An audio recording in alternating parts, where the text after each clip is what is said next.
At 3:57 in the morning, the screens went dark. Not from power failure, not from system malfunction, but from something far more terrifying.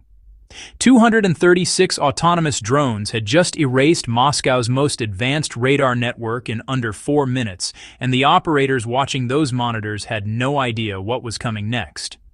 Because while Russia's billion-dollar defense grid collapsed into digital silence, Ukraine's real strike was still 40 minutes away.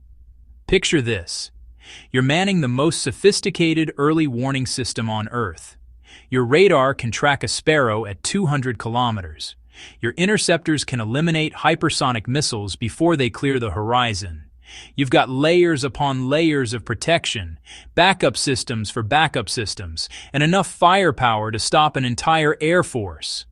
But what happens when your enemy doesn't come from where you're looking? What happens when they turn your greatest strength into your most vulnerable weakness? Tonight, I'm going to show you exactly how Ukraine pulled off the most audacious electronic warfare operation in modern history. How they used swarm intelligence to blind Moscow's defenses, how they turned Russia's own technology against itself, and what happened in those crucial 40 minutes when an entire nation's air defense network simply ceased to exist. This isn't just about drones. This is about the moment warfare itself evolved beyond recognition. But first, let me set the stage because what you're about to hear changed everything we thought we knew about modern conflict. February 15th, 2025. Moscow sleeps under a blanket of snow and overconfidence. The capital's defense umbrella spans 300 kilometers in every direction. S-400 batteries dot the landscape like steel mushrooms. Panzer systems guard every approach corridor. And watching over it all, the pride of Russian aerospace defense, the Nebo-M radar complex. A machine so sensitive it can distinguish between a cruise missile and a flock of geese from 400 kilometers away. The operators that night felt invincible. Their screens painted a picture of absolute control. Green dots marking friendly aircraft, yellow zones showing patrol boundaries, red sectors locked down tighter than a bank vault. Every pixel accounted for, every signal analyzed, every threat cataloged and countered before it could draw breath. But 300 kilometers to the southwest, something unprecedented was stirring. In underground facilities scattered across western Ukraine, technicians made final adjustments to the most sophisticated drone operation ever conceived. Not dozens of machines, not even hundreds. 236 autonomous units, each one programmed with artificial intelligence that could adapt, learn, and execute complex missions without human guidance. These weren't the crude quadcopters you see in hobby shops. Each drone cost less than $8,000 to build, but their collective intelligence was worth more than Moscow's entire defense budget. They could communicate through quantum encrypted channels. They could navigate using stellar positioning when GPS failed. They could recognize targets through machine learning algorithms trained on millions of satellite images. And most importantly, they could sacrifice themselves in patterns so precise, so mathematically elegant, that even the most advanced defense systems would struggle to comprehend the attack until it was far too late. The launch began at 3:21 a.m. Not from a single location, but from 17 different sites spread across a 200-kilometer front. Mobile platforms disguised as agricultural equipment, concealed launchers hidden in abandoned buildings, even modified cargo trucks that looked like routine supply convoys to overhead surveillance. The drones didn't rise like a traditional airstrike. They crawled, staying below 50 meters altitude, following river valleys and forest corridors, using the Earth's natural contours to mask their approach. Thermal signatures minimized through composite materials that absorbed heat rather than reflecting it. Acoustic dampening that reduced their sound profile to whispers in the wind. But here's where it gets interesting. The swarm wasn't flying toward Moscow. It was flying around it. While Russian radar operators focused on the most obvious approach routes, the direct corridors from Ukraine's border, the drone swarm was taking a path nobody expected. north through Belarus, then east along the Volga watershed, then south through terrain so rural that most of it didn't even appear on military maps.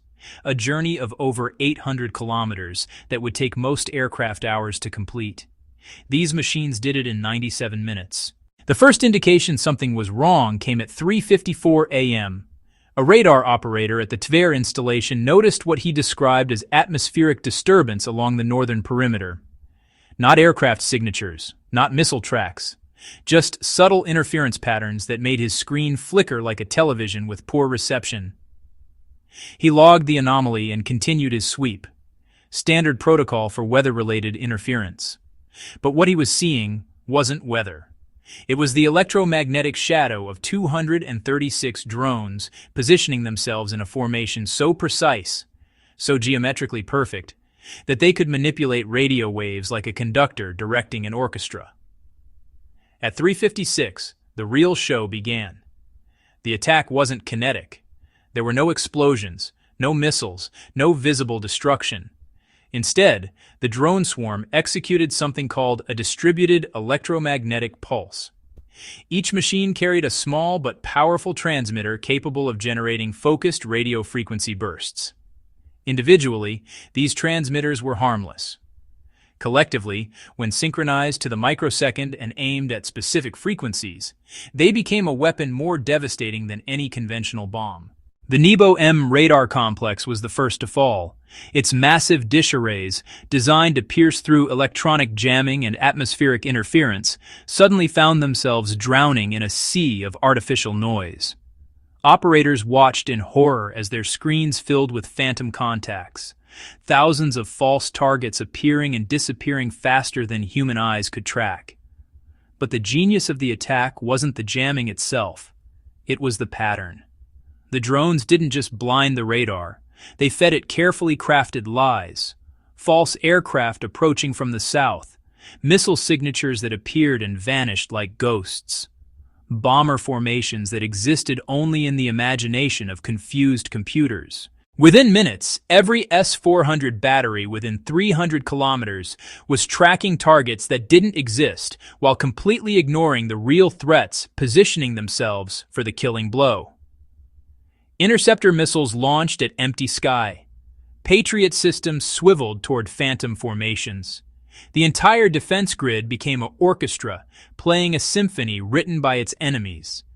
And in those crucial 4 minutes of chaos, as Moscow's defenders chased shadows across their screens, Ukraine's real strike package was already airborne and closing fast on targets that no longer had any protection whatsoever.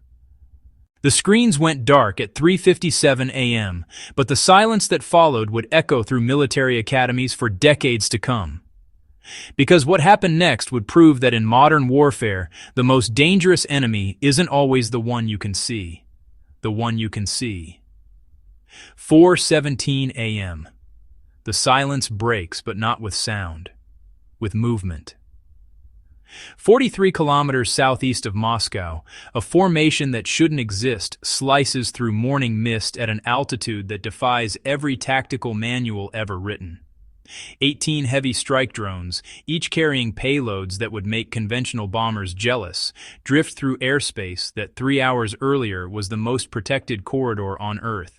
These aren't the machines that blinded the radars. These are something else entirely.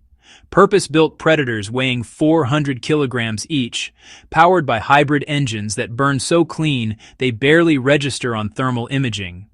Their wings span 12 meters, giving them the endurance to loiter for hours while their AI systems calculate firing solutions with mathematical precision that human pilots could never achieve. But here's what makes your blood run cold. They're not heading for the obvious targets. Not the Kremlin, not the Defense Ministry, not the symbolic structures that would make headlines around the world. They're hunting something far more valuable, something that took Russia 15 years and $30 billion to build. Something whose destruction would cripple Moscow's ability to coordinate military operations across 11 time zones. The Central Command Integration Facility, a fortress of concrete and steel buried 18 meters beneath the Moscow suburbs, home to the quantum processors that link every Russian military unit from Kaliningrad to Vladivostok. the digital nervous system of an entire military machine. And thanks to the electromagnetic chaos still raging across the defense grid, it might as well be wearing a target painted in neon. Inside the facility, General Alexei Volkov stares at displays that tell him nothing useful. Status boards flicker between green and red faster than Christmas lights. Communication links drop and restore without pattern or reason. Field reports flood in describing impossible aircraft formations that vanish when interceptors arrive on station. His staff moves with the controlled panic of professionals watching their careers evaporate in real time. Junior officers huddle over tablets, trying to make sense of sensor data that contradicts itself every 30 seconds. Senior commanders bark orders that can't be executed because the systems needed to execute them exist only in theory now. Volkov has spent 42 years in the Russian military. He survived political purges, budget cuts, and 3 different reforms of the defense structure. But he's never seen anything like this. His enemy isn't just attacking his defenses. They're attacking his ability to understand what's happening to his defenses. 4:21 a.m. The first indication that something new was approaching came from an unexpected source. Not a radar, not a satellite, but a maintenance technician working on a cell phone tower 60 kilometers south of the city. He called his supervisor to report unusual interference patterns on the civilian networks. Signals that pulsed in rhythm, as if something large and electronic was passing overhead. By the time that report reached military channels, filtered through 3 layers of bureaucracy and translated from technical jargon into tactical language, the formation was already 20 kilometers closer and adapting to countermeasures that hadn't even been deployed yet. Because these drones learned as they flew, every radar pulse that managed to find them became data for their neural networks to process. Every interceptor launched in their direction became a case study in Russian defensive doctrine that their artificial minds dissected and archived for future reference. They flew like a pack of predators that had studied their prey for generations. When surface-to-air missiles rose to meet them, the formation split and reformed in patterns that maximized confusion while minimizing exposure. When fighter jets scrambled from nearby air bases, the drones descended into ground clutter, where even the most advanced air-to-air radar struggled to maintain locks. And through it all, they maintained their course toward a target that most people in Moscow didn't even know existed. The Central Command Integration Facility had been designed to survive a nuclear war. Its walls could withstand direct hits from bunker-buster bombs. Its power systems could operate independently for months. Its communication arrays could punch signals through electromagnetic storms that would cripple conventional electronics. But it had one weakness that its designers never anticipated. A weakness so fundamental, so obvious in hindsight, that military engineers would spend the next decade wondering how they missed it. Fresh air. Every underground facility needs ventilation, and ventilation means openings to the surface. Openings protected by filters and sensors and automated defense systems, but openings nonetheless. Openings that a sufficiently intelligent AI could map through careful analysis of thermal imagery and air pressure differentials. 4:26 a.m. The strike formation reaches its release point. 18 drones become 72 smaller weapons, each one programmed with coordinates accurate to within centimeters. They don't dive toward their targets like conventional bombs. They maneuver toward them like guided bullets fired by a marksman who never misses. The first penetrator impacts ventilation shaft 7 with the precision of a surgeon's scalpel. Not an explosion, but a controlled breach that sends a cascade of specialized munitions deep into the facility's respiratory system. Payloads designed not to destroy equipment, but to paralyze it. Electromagnetic pulse generators the size of softballs that detonate in sequence, sending waves of disruption through every circuit board and processor core within a half-kilometer radius. General Volkov feels the lights flicker once, twice, then steady. For a moment, he thinks they've survived whatever was coming. Then the displays begin to fail. Not all at once, but in waves, like dominoes falling in slow motion. First, the tactical networks, then the communication relays. Finally, the quantum processors that form the digital backbone of Russian military command. In 18 seconds, 3 decades of technological advancement simply ceases to function. Not destroyed, just silenced, waiting for repairs that would take months to complete and cost more than most nations spend on their entire defense budgets. But the real genius of the attack isn't the technology, it's the timing. Because while Moscow's military leadership sits in darkness, trying to comprehend what just happened to their command structure, Ukraine's conventional forces are already exploiting the confusion in ways that will reshape the entire conflict. 4:37 a.m. The screens flicker back to life, but the silence remains. Not the silence of broken machines, but the silence of understanding. In 43 minutes, Ukraine had rewritten the rules of modern warfare using weapons that cost less than a single interceptor missile. 236 drones worth less than $2 million had neutralized a defense network that took 15 years and $40 billion to construct. This wasn't just an attack. It was a demonstration. A proof of concept that small, intelligent machines could outthink, outmaneuver, and ultimately defeat the most sophisticated military systems on Earth. The age of billion-dollar radar complexes and massive defensive installations had ended not with a bang, but with a whisper of rotors in the darkness. General Volkov would spend the next 6 months explaining to his superiors how an enemy armed with consumer electronics and artificial intelligence had turned Russia's greatest strength into its most catastrophic weakness.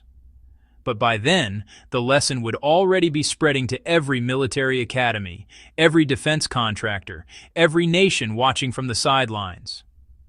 The future of conflict had arrived on silent wings, and it belonged to whoever could think faster, adapt quicker, and see beyond the limitations of yesterday's assumptions.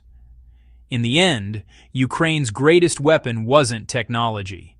It was imagination. And that night, imagination rewrote the art of war forever.